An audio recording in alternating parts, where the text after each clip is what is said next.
शुरू करते हैं। तो कहानी की शुरुआत में हीरो एरिक को दिखाते हैं जो कि अपनी ब्लाइंड डेट यानी अपनी हीरोइन होली को पिकअप करने आया हुआ है। और वैसे इन दोनों के बीच ना दूर दूर तक कोई मेल जोल नहीं है, लेकिन एरिक का फ्रेंड पीटर और होली की फ्रेंड एलिसन वो दोनों लवर्स हैं और वो चाहते हैं कि उनके ये दोनों फ्रेंड्स एक हो जाएं और एक हैप्पी कपल बने, इसीलिए उन्होंने इनका ब्लाइंड डेट अरेंज किया हुआ है दोस्तों। खैर अब एरिक ना 1 घंटा लेट आता है। होली वक्त की बहुत पक्की है और उसका मानना है कि जिस आदमी को वक्त का लिहाज नहीं है उससे रिश्ता जोड़ना अपनी पूरी जिंदगी बर्बाद करने के बराबर है। पर एरिक को वक्त की जरा भी परवाह नहीं है। और तो और दोस्तों, होली डेट के लिए बढ़िया तैयार हुई होती है, लेकिन अपना एरिक देखो जरा, लगता है सो के उठकर सीधा यहाँ पे चला आया। आखिर ये डेट ही तो है, अगर एक दूसरे को पसंद करेंगे तो करेंगे, वरना वो अपने रास्ते और मैं अपने, इस तरह की उसकी सोच है। इसी फैसले के साथ ही दोनों ब्लाइंड डेट पर जाते हैं। होली ने तो एक्सपेक्ट किया था कि वो कार लाया होगा, आखिर ये पहला डेट जो है, लेकिन वो तो अपनी बाइक पे आया हुआ है दोस्तों। होली को तो डिसअपॉइंटमेंट था ही, लेकिन वो कुछ और कहती नहीं और बताती है कि मेरी कार में चलते हैं चलो। एरिक को बाइक में जाना पसंद है, लेकिन होली कार में जाना चाहती है।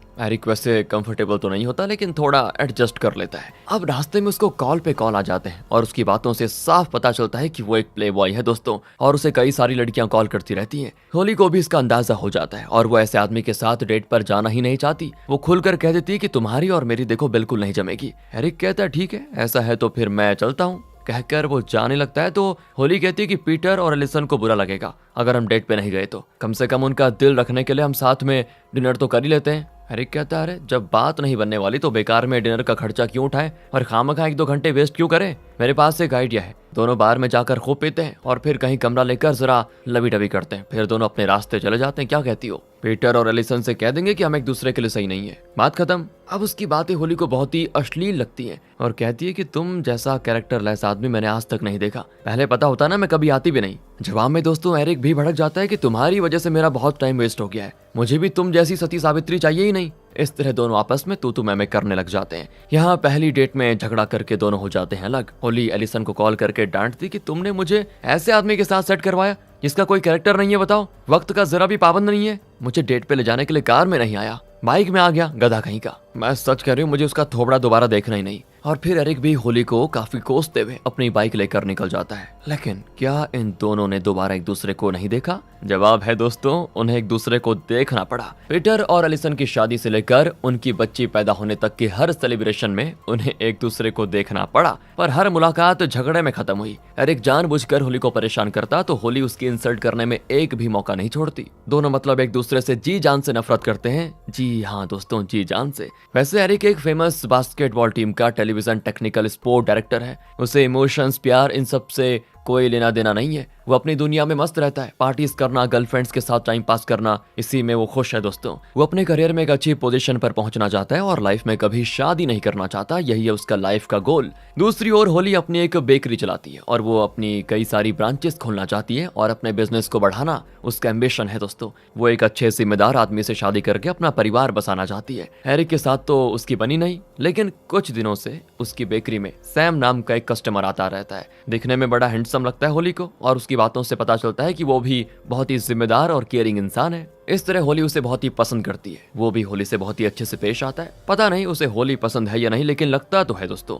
इस तरह दिन बीत रहे होते हैं। अब एक दिन की बात है, होली को पुलिस स्टेशन से कॉल आता है। वो तुरंत वहां जाती है तो पता चलता है कि एलिसन और पीटर कार एक्सीडेंट में मारे गए। खुशकिस्मती से वो अपनी बच्ची को घर पर एक बेबी सिटर के पास छोड़ गए थे। होली तो एकदम से टूट जाती क्योंकि एलिसन उसकी बचपन की दोस्त है और कई सालों से दोनों बहुत ही क्लोज फ्रेंड्स थी। एरिक भी आ जाता है। पीटर और एरिक की दोस्ती भी कई साल पुरानी है दोस्तों, दोनों बेस्ट फ्रेंड्स थे।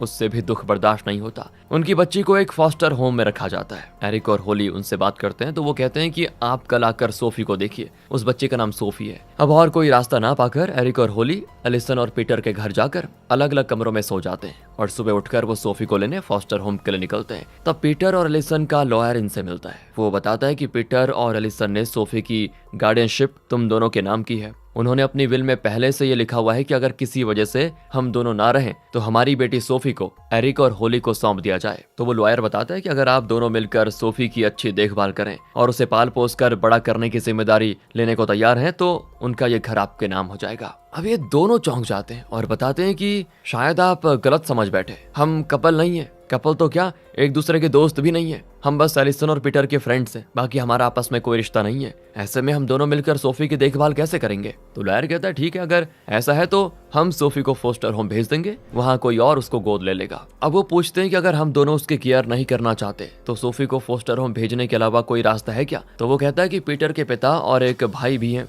अगर वो सोफी को स्वीकारने को तैयार हो जाए तो उनसे बात की जा सकती है। लेकिन क्योंकि एलिसन और पीटर की विल में आप दोनों को गार्डन बताया गया है तो अब ये मामला कोर्ट में जाएगा, और जब तक कोर्ट में सुनवाई नहीं हो जाती सोफी को आपको ही संभालना होगा, और वो भी पीटर और एलिसन के घर में ही। अब दोस्तों और कोई रास्ता न पाकर दोनों फॉस्टर होम जाते हैं। दोनों ने पक्का फैसला कर लिया था कि वो किसी भी हाल में एक नहीं होंगे, सिर्फ कुछ दिनों के लिए जैसे तैसे सोफी को संभाल लेंगे बस, और फिर उसे पीटर के भाई को सौंप देंगे। लेकिन सोफी को देखने के बाद उनका इरादा ही बदल जाता है, वो इस बच्चे को किसी और को सौंपना चाहते ही नहीं। अपने फ्रेंड्स के बारे में सोचकर दोनों बहुत ही उदास हो जाते हैं। फिर वो आते हैं सोफी को घर लेकर, वो सोकर उठती है तो रोना शुरू कर देती है। ये लोग उसको चुप कराने के लिए डांस, गाना और न जाने क्या क्या करते हैं, लेकिन वो चुप होने का नाम नहीं लेती। खाना भी बड़ी मुश्किल से खिला पाते हैं उसे। इस तरह जैसे तैसे दोनों मिलकर उसे शांत कर देते हैं। फिर एलिसन और पीटर का फ्यूनरल होता है। पीटर का भाई, उसके पिता भी आए होते हैं। अब एरिक और होली पीटर के भाई से बातचीत करते हैं कि क्या आप सोफी की देखभाल कर पाएंगे, पर उसके खुद के दोस्तों 8 बच्चे हैं जो पूरे घर में दौड़ भाग कर रहे हैं, बताओ। ऊपर से उसकी वाइफ भी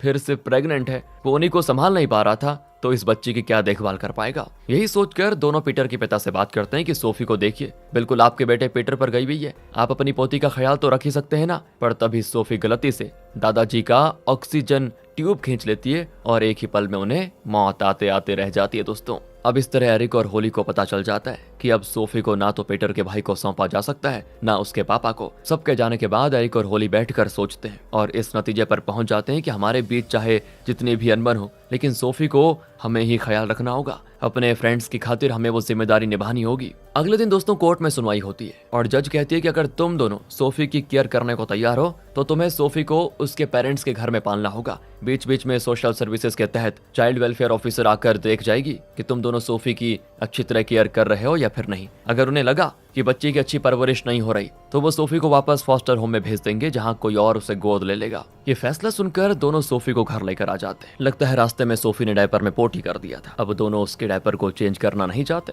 क्योंकि काफी बदबू आ रही होती है। इतने में डोरबेल बजती है तो एरिक चालाकी से दरवाजा खोलने के लिए नीचे भागा आता है। होली को मजबूरन सोफी का डायपर चेंज करना ही पड़ जाता है दोस्तों, और फिर वो नीचे आती है तो पता चलता है कि पड़ोस के लोग खाना लेकर आए हुए हैं, क्योंकि ये लोग इस घर में नए जो आए हैं। अब उनके कहने के बाद होली रियलाइज करती है कि मेरे मुंह पे गंदगी लग गई है बच्ची को साफ करते करते। पहले दिन सोफी की देखभाल करने में इनका ये हाल हो गया है। फिर होली मुंह धोकर आती है और सभी मिलकर खाना खाते हैं। तब एक औरत इनको बच्चे पालने के कुछ तरीके बताती है। वो कहती है मेरे 2 बच्चे, उन्हें पाल पोस कर बड़ा करते करते मेरी हवा निकल गई। ये सुनकर तो ये दोनों और घबरा जाते हैं। फिर दोनों मिलकर एक बढ़िया सा टाइम टेबल बनाते हैं कि किस दिन कौन सोफी की देखभाल करेगा, घर के काम कौन करेगा, उसको साफ कौन करेगा, कौन नहलाएगा, कौन खाना खिलाएगा, वगैरह वगैरह। इतनी प्लानिंग के बावजूद घर का हाल बेहाल हो रखा है दोस्तों। और तो और जब एरिक घर पे नहीं होता तो होली चुपके से टाइम टेबल बदल देती है जिससे कि एरिक को ज्यादा काम करना पड़े, और जब होली नहीं होती तो एरिक भी चोरी से टाइम टेबल पर होली का काम बढ़ा देता है। इस तरह सोफी की देखभाल में ये दोनों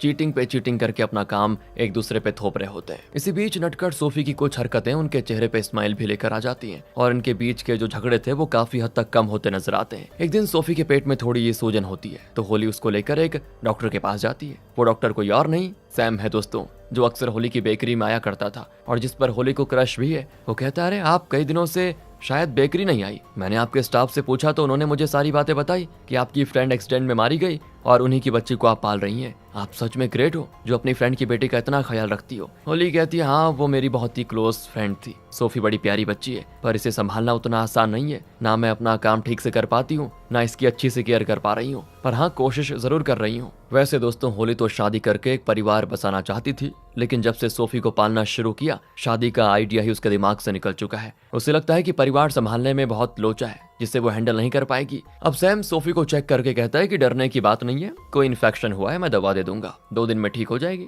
होली घर आती है तो चाइल्ड वेलफेयर ऑफिसर आती और दोनों से कुछ सवाल पूछती है। अब इनके जवाबों से उन्हें ये लग जाता है कि एरिक और होली के बीच संबंध अच्छे नहीं है। वो पूछती है कि आपको सच में इस बच्ची को पालने में दिलचस्पी है क्या, या फिर आप दोनों मजबूरन एक साथ रहकर ये कर रहे हो। दोनों कहते हैं अरे नहीं, हम तो पूरे मन से इस बच्ची को पालना चाहते हैं। तो वो पूछती है क्या मैं ये समझूं कि आप दोनों आपस में प्यार करते हैं और फ्यूचर में शादी करना चाहते हैं। दोनों कहते हैं नहीं नहीं, ऐसा कोई प्लान नहीं है। सोफी के पेरेंट्स हमारे क्लोज फ्रेंड्स थे, बस उन्हीं की खातिर हम दोनों ने मिलकर इसे पालने का फैसला किया है। तो वो ऑफिसर कहती है देखिए मैं आपकी भावनाओं को समझ सकती हूँ, लेकिन जब तक आप पूरे मन से इस बच्ची को अपना नहीं लेते तब तक शायद आपको इस बच्ची को फॉस्टर होम भेज देना चाहिए, वरना कल आप दोनों के बीच कोई समस्या हुई और आपने इस बच्ची को छोड़ दिया तो बच्ची पर तो बुरा असर पड़ेगा ना। आप लोग फिर एक बार सोच समझकर मुझे अगली मीटिंग में बताइए कि आप करना क्या चाहते हैं। मजबूरी में कुछ मत सोचेगा, सोफी की चिंता मत कीजिए, आप इसे नहीं भी संभाल सकते हो तो कोई बात नहीं। कई ऐसे चाइल्डलेस कपल हैं जो बच्चे के लिए तरसते रहते हैं और सोफी ऐसे कपल के पास बहुत ही खुश रहेगी।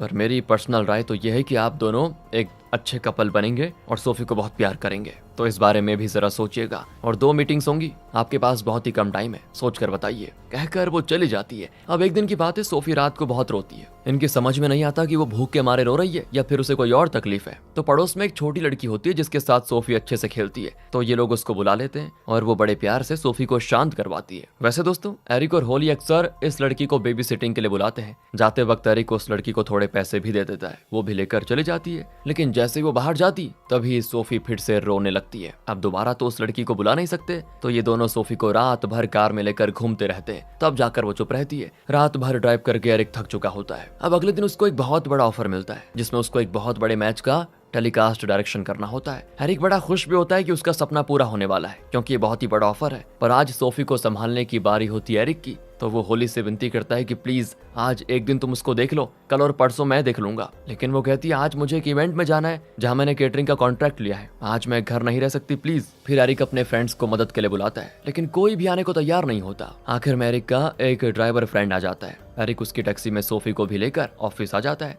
सोफी तो रास्ते में ही सो गई थी। एरिक कहता है कि मैच खत्म होने तक तुम प्लीज इसे देख लो यार, फिर मैं आ जाऊंगा। पहले तो वो ड्राइवर मना करता है, लेकिन एरिक भीख मांगता है कि प्लीज यार थोड़ी देर की बात है, मैच खत्म होते ही मैं आ जाऊंगा। वो मान जाता है और एरिक ऑफिस चला जाता है। अब दोस्तों मैच होता है शुरू, लेकिन 10 मिनट के अंदर सोफी उठ जाती है और रोने भी लगती है। तो ड्राइवर उसका मुंह बंद करवाने के लिए काफी मेहनत भी करता है, लेकिन मेहनत रंग नहीं लाती। वो खुद रो देता है और एरिक को कॉल करता है कि जल्दी आ जा बे, मुझसे नहीं होगा। एरिक भी बाहर आ जाता है और कहता है कि प्लीज मेरी एक हेल्प करो, तुम भी अंदर आओ, तुम मैच भी देख लेना और जरा सोफी को भी संभाल लेना। इस पर वो मान जाता है कि चलो इसी बहाने मैच भी देख लूंगा। अब एरिक उसे भी लेकर कंट्रोल रूम में आ जाता है, पर थोड़ी देर में सोफी फिर रोने लग जाती है। तो ड्राइवर उसको देखने के बजाय मस्त मैच में मस्त होता है। लेकिन सोफी के रोने से दोस्तों वहां पर काम कर रहे लोगों को बहुत ही डिस्टर्बेंस होता है। एरिक भी काम पर फोकस नहीं कर पाता, ऊपर से बेचारा रात भर सोफी को चुप कराने के लिए उसे कार में लेकर घूमता रहा, दिन का भर भी सोया नहीं। इसी वजह से वो टेलीकास्ट एकदम फ्लॉप हो जाता है और फिर एरिक टेंशन में आकर सोफी को सुला रहा होता है घर में। तब होली आती है, वो भी काफी टेंशन में लगती है। एरिक दरवाजा बंद करके होली पर अपनी भड़ास निकालता है कि मेरा पहला मेजर टेलीकास्ट एकदम फ्लॉप रहा, उसकी वजह सिर्फ और सिर्फ तुम हो। एक दिन सोफी को संभाल लेती तो टेलीकास्ट हिट हो जाता और मुझे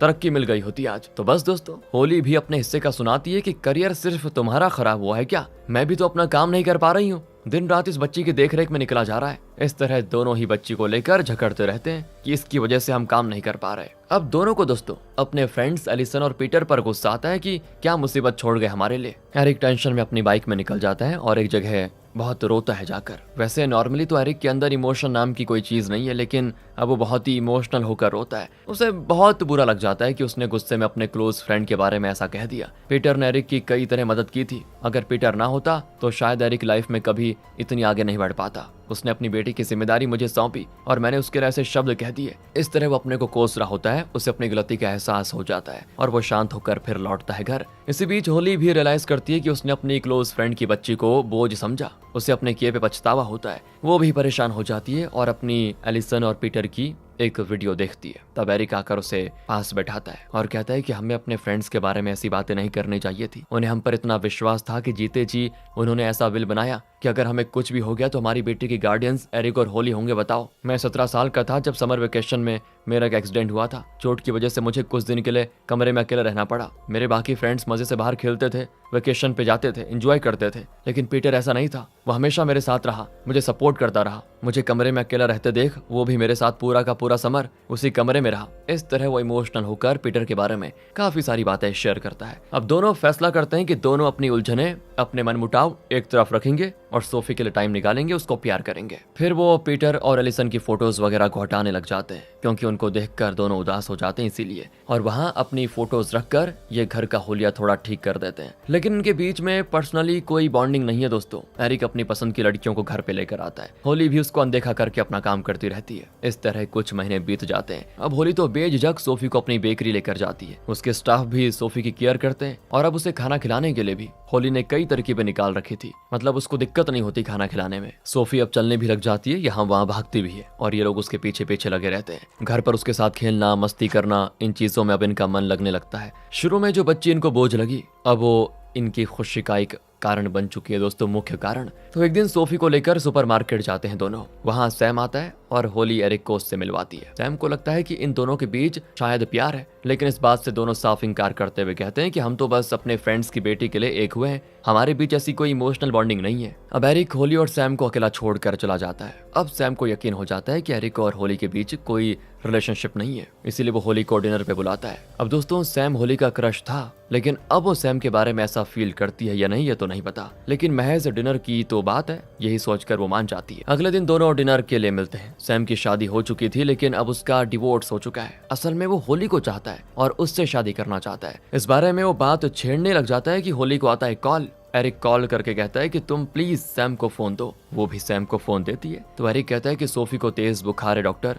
मुझे घबराहट हो रही है। तो सैम कहता है फिक्र मत करो, तुम मेरे हॉस्पिटल आ जाओ, वहां मैं खबर कर दूंगा। आज मेरा साथी ड्यूटी पर है, वो सोफी को देख लेगा। सोफी को बुखार है ये जानकर होली भी टेंशन हो जाती है और तुरंत दोनों हॉस्पिटल के लिए निकलते हैं। हॉस्पिटल आकर सैम सोफी के कुछ टेस्ट करता है और फिर बताता है कि अरे बच्चों को ऐसे इन्फेक्शन होते रहते हैं, 2 दिन में ठीक हो जाएंगे, 2-3 दिन में, कहकर वो कुछ दवाइयां लिख देता है। अगले दिन दोस्तों सोफी का टेम्परेचर थोड़ा कम हो जाता है, लेकिन होली टेंशन में बैठी होती है क्योंकि उसने अपनी बेकरी को रेनोवेट करने के लिए बैंक में लोन अप्लाई किया था लेकिन वो मिला नहीं। तब एरिक कहता है कि हम दोनों मिलकर सोफी की केयर कर रहे हैं, लेकिन घर के काफी सारे खर्चे तुम ही उठाती हो, इसलिए मैं तुम्हें एक रकम देना चाहता हूँ, उधार के तौर पर नहीं, तुम्हारी बेकरी में अपना इन्वेस्टमेंट समझ लो मेरा। उससे तुम बेकरी को रेनोवेट करके बड़ा कर लेना और अपने प्रॉफिट में एक छोटा सा हिस्सा, मतलब तुम जितना भी देना चाहो मुझे दे देना। होली को डीलिंग पसंद आ जाती है, वो भी बड़ी खुश होती है और कहती है इसी बात पर मैं तुम्हें ट्रीट देती हूँ, अपनी बेकरी में चलो। अब दोनों सोफी को बेबी सिटर के पास छोड़कर बेकरी जाते हैं। वहाँ होली अपने हाथों से फूड तैयार करके देती है। दोनों रात भर मस्त ड्रिंक करके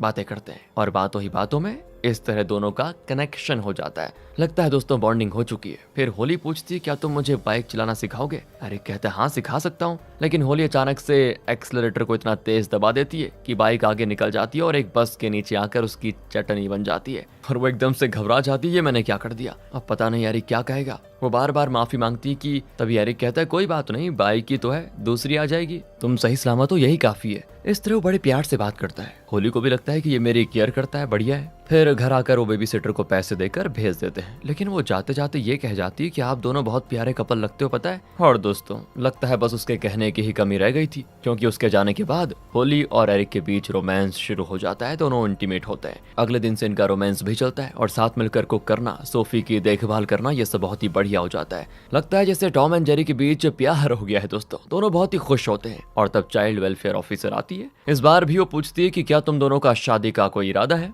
क्या तुम सोफी को गोद लेकर पालना चाहोगे। इनके बीच दोस्तों प्यार जरूर हुआ है, लेकिन शादी के बारे में इन्होंने सोचा नहीं और ना ही ये लोग श्योर हैं कि फ्यूचर में भी दोनों साथ रहेंगे या फिर नहीं। ये जानकर ऑफिसर कहती है ये सोफी की लाइफ का सवाल है, अगली मीटिंग से पहले या तो आप दोनों को एंगेजमेंट कर लेना होगा और मुझे यकीन दिलाना होगा कि तुम इसके पेरेंट्स बनोगे, वरना इसे हम किसी और को गोद दे देंगे। इस तरह वो जरा वॉर्न करके चली जाती है। ऐसे में दोस्तों एरिक को प्रमोशन मिलता है और उसका बॉस कहता है कि फिनिक्स में जो हमारे चैनल का ऑफिसर है वहां तुम्हें डायरेक्टोरियल हेड के तौर पर प्रमोट किया गया है, तुम्हें वहां जाकर काम संभालना होगा। और दोस्तों ये एरिक का सपना था और अब वो सच होने वाला है, लेकिन वो होली को इस बारे में नहीं बताता। फिर लेबर डे के सेलिब्रेशन में सभी फैंसी कॉस्ट्यूम्स पहनकर एंजॉय कर रहे होते हैं और तब एरिक का एक फ्रेंड आकर उसे प्रमोशन के लिए बधाई देता है और कहता है कि फिनिक्स जाने से पहले एक बार मुझसे मिल लेना। अब उसके जाने के बाद होली पूछती है ये तुम्हें किस बात की बधाई दे रहा था और फिनिक्स जाने के बारे में क्या कह रहा था ये। तब जाकर एरिक उसे सच बता देता है। होली को गुस्सा भी आता है और फिर पूछती है क्या तुम जाने वाले हो, वो भी मुझे और सोफी को छोड़कर। एरिक कहता है हाँ ये मेरा एम्बिशन है, मैं तो जाऊंगा ही। तो होली गुस्से में सोफी को लेकर वहां से जाने लग जाती है।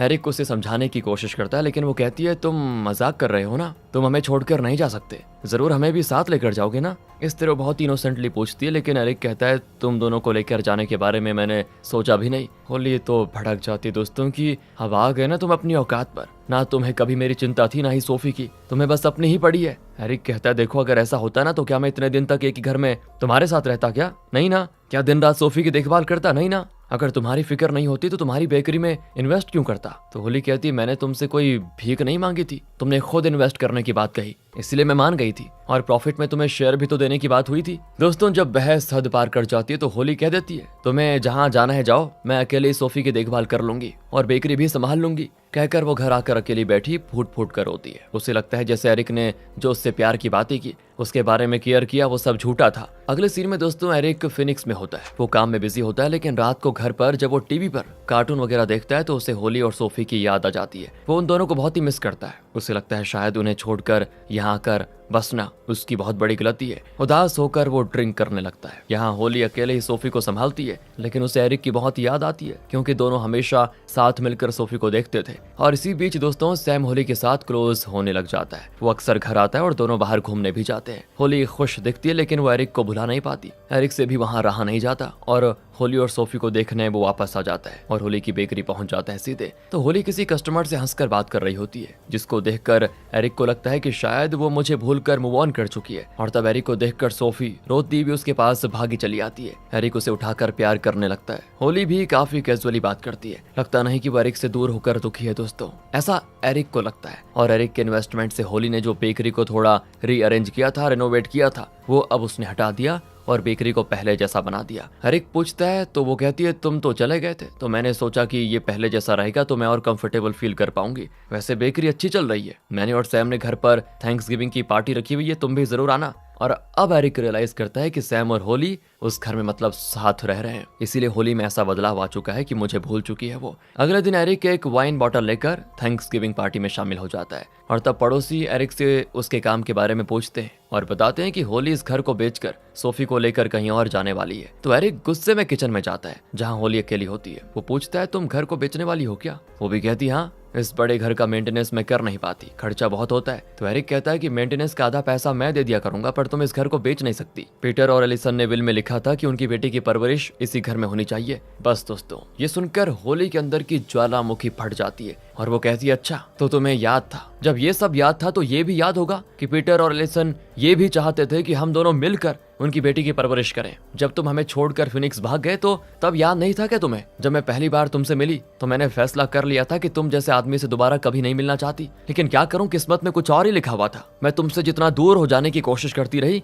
किस्मत ने हर बार मुझे तुम्हारे उतने ही करीब लाकर खड़ा कर दिया और आखिर में मेरी बदकिस्मती थी कि मुझे तुमसे प्यार हो गया। इनकी बातें दोस्तों कुछ दूर पर खड़े पड़ोसी और सैम भी सुन लेता है। एरिक कहता है अच्छा तो तुम्हें मुझसे प्यार हो गया, फिर तुमने इतनी आसानी से किसी और को अपना साथी कैसे बना लिया? दरअसल दोस्तों वो सैम के बारे में बात कर रहा था। तो क्या वो सब झूठ था? देखो होली, अगर मैं तुमसे प्यार नहीं करता ना तो तुम्हें देखने में इतनी दूर नहीं आता। मैं काम के लिए वहां गया था, मैंने कभी ये तो नहीं कहा कि मैं तुमसे प्यार नहीं करता। और आज सुन लो, मैं तुमसे बहुत प्यार करता हूँ और तुम्हारे बिना लाइफ में कुछ नहीं है मेरा। और होली भी दोस्तों एरिक से ही प्यार करती है, लेकिन इतने दिन उससे अलग रहकर होली जो रोई है, जो तड़पी है, वो उसे याद आ जाता है और वो कहती है कि तुम्हारे साथ बहस करने की मुझ में ताकत नहीं बची। कहकर वो मुंह मोड़ लेती है। एरिक कहता है ठीक है, अगर तुम्हारा यही फैसला है तो मैं तुम्हें और परेशान नहीं करूंगा, तुम रहो सैम के साथ खुश और सोफी का रख लेना ख्याल, मैं वापस कभी नहीं आऊंगा। कहकर वो चला जाता है और आखिर बार सोफी को प्यार करके अपने रास्ते चला जाता है। दोस्तों मेहमानों के जाने के बाद सैम होली से कहता है कि मुझे नहीं पता था कि तुम एरिक से प्यार करती हो,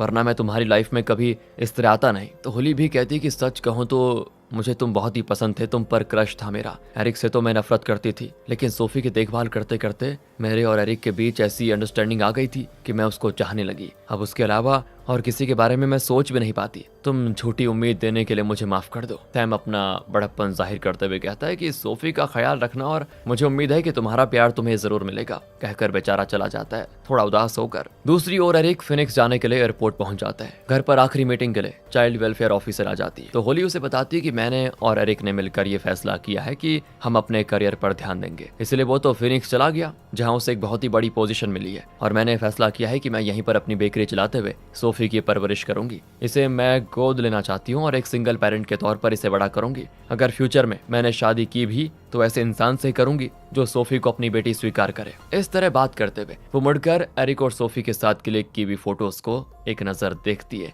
और अचानक से उसको अजीब सा खालीपन फील होता है। वो कहती प्लीज मुझे माफ कीजिए लेकिन मुझे जल्दी एयरपोर्ट जाना होगा, मीटिंग बाद में करेंगे, कहकर वो जल्दी से अपनी कार में एयरपोर्ट के लिए निकल जाती है। रास्ते में ही वो एरिक को कॉल भी करती है लेकिन शायद एरिक ने कॉल पे ध्यान नहीं दिया था। वो बोर्डिंग एरिया में चला जाता है। असल में सिर्फ होली और सोफी ही नहीं बल्कि चाइल्ड वेलफेयर ऑफिसर भी कार में बैठी होती है। उसे पता चल गया था कि एरिक और होली प्यार करते हैं और एरिक से मिलने के लिए होली एयरपोर्ट जाना चाहती है, इसलिए वो भी बड़ी खुश होकर इनके साथ आ जाती है। होली बहुत तेज चलाकर एयरपोर्ट पहुंच जाती है। यहाँ एरिक को भी होली और सोफी की बहुत याद आती है। वो उन्हें छोड़कर जाना तो नहीं चाहता और उनकी पुरानी वीडियोस अपने फोन पे देख रहा होता है। तब एक पैसेंजर पूछती है कि अपने परिवार से दूर जा रहे हो क्या, तभी इतने इमोशनल हो। इसी बीच होली एयरपोर्ट के अंदर आती है और पता चलता है कि एरिक की फ्लाइट निकल चुकी है। एकदम मायूस होकर घर लौट आती है बेचारी। होली तो फिर भी चुप रहती है लेकिन उससे ज्यादा तो चाइल्ड वेलफेयर ऑफिसर दुख के मारे रोती है कि मैंने सोचा था कि तुम दोनों को गले मिलते देखूंगी, सच्चे प्यार को जीते हुए देखूंगी, लेकिन ऐसा कुछ हुआ नहीं। तो फिर होली उसको दिलासा देती है कि फिक्र मत कीजिए, या तो वो वापस आएगा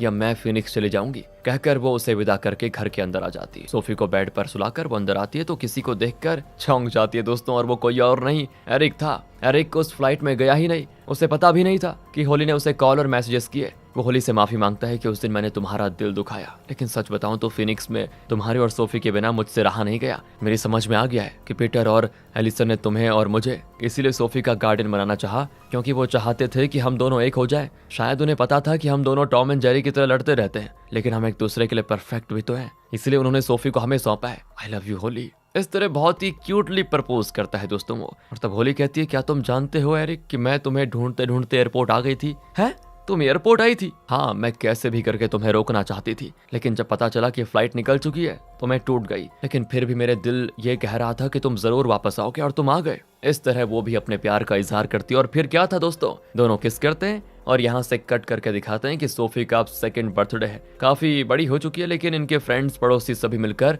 उसका